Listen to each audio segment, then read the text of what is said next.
আমরা library science যারা পড়াশোনা করি ডিগ্রি করছে তাদেরকে আমাদের দুই ধরনের ক্যাটালগ কার্ড তৈরি করতে হয়। একটা আমাদের যে father of library science S.R.. Ranganathan তিনি একটা ক্যাটালগ করার পদ্ধতি আমাদের জন্য রেখেছেন, সেটা হচ্ছে ক্লাসিফাইড ক্যাটালগ কোড।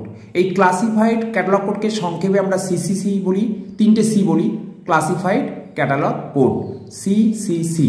এই সিসিসির আন্ডারে আমরা যখন কোনো লাইব্রেরিতে যখন আমরা কোনো পিরিয়ডিক্যালস বা জার্নাল বা বুলেটিন এদের যখন ক্যাটালগ কার্ড তৈরি করি তাদের ক্ষেত্রে কি রুলস অ্যান্ড প্রসিডিওরস ফর পিরিয়ডিক্যালস তার সেই সম্পর্কে আজকের ভিডিওটা আমি তোমাদের সামনে তুলে ধরছি।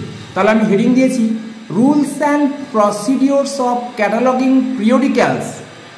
এবার তার ক্ষেত্রে যখন আমরা মেন এন্ট্রি তৈরি করব, মেন এন্ট্রিতে কি কি পার্ট থাকবে সেই পার্টগুলোর আমি নাম আলাদা করে বলছি। এখানে 7খানা পার্ট থাকবে মেন এন্ট্রিতে, তারপরে 7টা ভাগে ভাগ করা হয়েছে মেন এন্ট্রি কাট করার সময়। প্রথম পার্টটা হচ্ছে লিডিং সেকশন, দ্বিতীয় পার্ট হচ্ছে হেডিং সেকশন, তৃতীয় পার্ট হচ্ছে পিরিয়ডিসিটি সেকশন, চতুর্থ পার্ট হচ্ছে সিরিজ অ্যান্ড নোট সেকশন, আর পঞ্চম পার্ট হচ্ছে হোল্ডিংস ইন ব্রিফ সেকশন, আর 6th পার্ট হচ্ছে ট্রেসিং সেকশন, আর 7th পার্ট হচ্ছে হোল্ডিংস ইন ফুল সেকশন। তাহলে লিডিং সেকশনে আমরা জানি প্রত্যেকে যে জার্নালের ক্ষেত্রে অনলি ক্লাস নাম্বার লিখতে হবে, বুক নাম্বার লেখার প্রয়োজন পড়বে না লিডিং সেকশনে। হেডিং সেকশনে এখানে অথর বা জার্নালে কখনো অথর হয় না, এই জন্য কোলাবরেটর এবং পাবলিশারের নাম আসবে না, ওখানে টাইটেলটা আসবে। টাইটেলের প্রথম দুটো ওয়ার্ড ক্যাপিটাল লেটারে লিখতে হবে।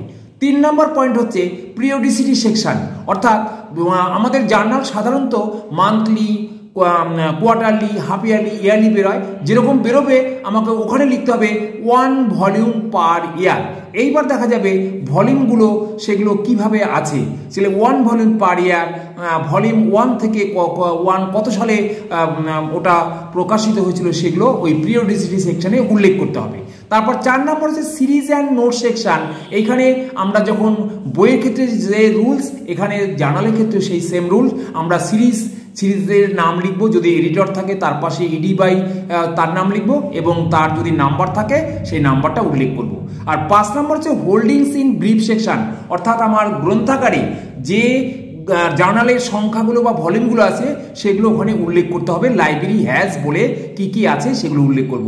আর ট্রেসিং সেকশনে আমরা যে লিডিং সেকশনে ক্লাস নাম্বার বের করছি তার অ্যানালিসিস করে তার যে ক্লাস সিআই অর্থাৎ ক্লাস ইন্ডেক্স এন্ট্রি সেগুলো আমাকে উল্লেখ করতে হবে।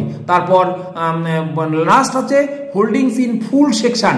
এখানে কি থাকে, এখানে থাকে হচ্ছে আমাদের যে লাইব্রেরি হ্যাজ, যেটা আমরা ওখানে ব্রিফ দেখিয়েছিলাম, এটা এখানে সংক্ষেপে আমাকে দেখাতে হবে যে ভলিউম নাম্বার, তার ইয়ার, তার বুক নাম্বার এবং অ্যাক্সেশন নাম্বার, এই 4টে পার্ট ওখানে উল্লেখ করতে হবে। Thank you.